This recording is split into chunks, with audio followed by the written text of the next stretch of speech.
warahmatullahi wabarakatuh. Jumpa lagi dengan saya Mr. Uyung, membawa bukti otentik dari Tasik.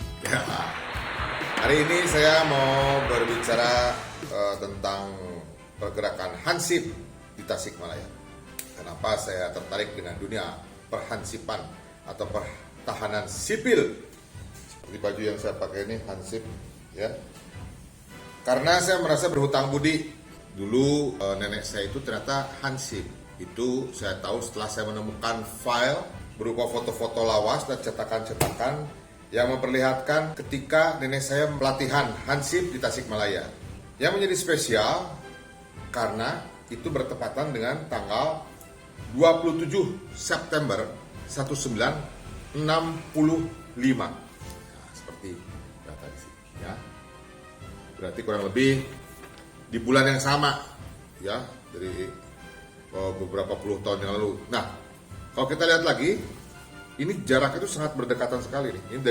Ini 24 September sampai 27 September 1965. Berarti hanya berselang beberapa hari sebelum kejadian G30S PKI. Nah, kenapa itu Hansip harus mempelajari senjata? Bisa kita lihat. Pelajaran senjata Owen. Ya. Ada lagi pelajaran dapur umum. Nah, bahan-bahan ringkasan indoktrinasi manipul pusdek. Wih, ternyata Hansip zaman dulu itu keren banget, guys, ya. Secara ideologi mereka sangat Pancasila.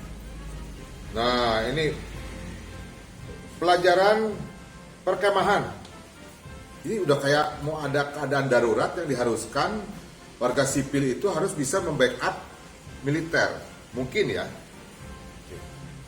Ibu Iwa Kartiwa, 24 September 1965.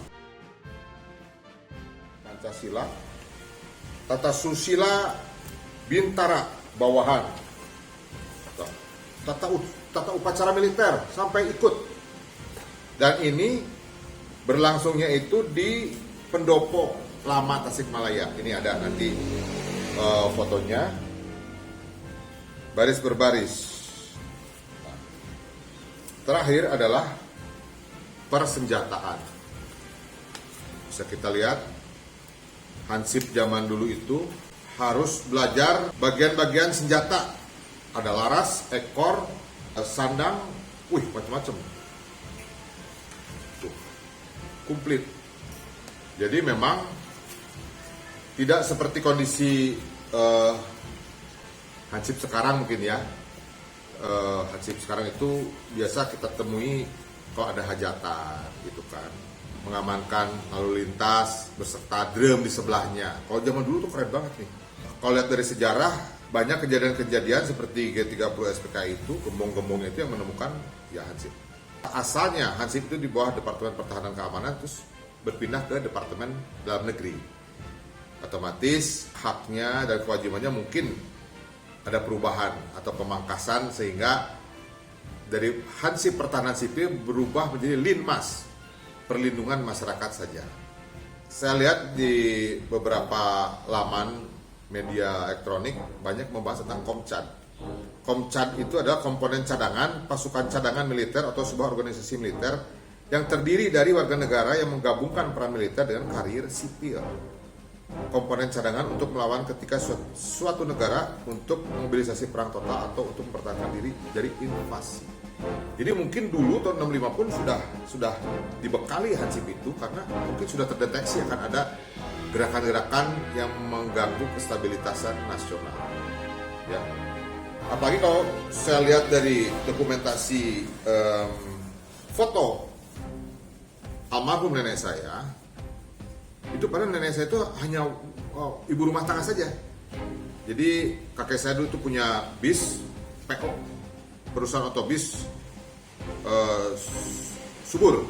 Jadi nenek saya sebagai direktris, tapi dalam beberapa kesempatan dia nampak sedang mendampingi para jenderal-jenderal. Ini Bapak H.R. Darsono, ada juga Bapak Nasution, Pak Nas. Ini sepertinya acaranya di Tasikmalaya ini. Ini gedungnya sangat familiar, ya. Ini juga keluarga besar Pak Darsono. Nah ini Jenderal Nasution, Pak Nas, dengan Ibu juga hadir. Nah ini nenek saya tepat di belakang Pak Darsono di lapang Kabupaten Tasikmalaya, ya. Nah begitu dekatnya kalau saya lihat petinggi-petinggi militer pada waktu itu dengan semua elemen masyarakat. Ini sudah membuktikan bahwa sinergitas yang luar biasa dalam hal penjagaan keamanan ketertiban, ya. Nah, kalau ini saya lihat ini Ibu Tin Soeharto. Ya kan nenek satu kesadarannya gini, kontrol bengkel gitu kan, kontrol bengkel. Memang kendaraan-kendaraan militer banyak yang masuk ke bengkel desa juga. Nah, dari sana saya berpikir gitu, kenapa sekarang tidak kita buat movement biar orang lebih peduli, lebih aware terhadap linmas. Makanya saya bikin namanya UHA atau unggal hajat ayak. Jadi ini lebih ke plesetan, jadi tren. Mudah-mudahan dengan trennya ini anak-anak muda lebih ingin mencari tahu sejarah dari Hansip itu seperti apa, ya. Jadi kita bikin tren. Malah pernah saya ke Malaysia waktu itu acara motor. Biasanya kan acara biker dengan jaket kulit dan lain-lain. Nggak, saya bawa baju ini. Jadi orang sana nanya itu apa? Ini baju laskar, kata saya. Nah dari situ ada beberapa media yang media lokal di Indonesia melihat postingan saya, penasaran. Kenapa Kang Uyung tertarik dengan Hansip? Ya, malah saya ingin membudayakan orang menggunakan seragam Hansip. Jadi lokal pride. Karena teman-teman sekarang kan lebih bangga menggunakan jaket militer Amerika. Sampai tahu ini jaket keluaran Vietnam, ini perang Vietnam, ini perang Desert Storm atau dan lain-lain. Nah, kenapa tidak kita menggunakan yang asli dari Indonesia, lokal culture kita, yaitu Hansip, ya. Mudah-mudahan ini juga menjadi awal dari perhatian kita terhadap para linmas, mungkin sekarang linmas. Mudah-mudahan mereka juga perhatian lebih dari pemerintah, biar kedepannya hidup mereka juga lebih diperhatikan, ya. Demikian mungkin intisari dari saya. Mudah-mudahan di kemudian hari saya bisa mengangkat informasi apalagi yang ada di Tasikmalaya, ya. Sekian dari saya. Wassalamualaikum warahmatullahi wabarakatuh.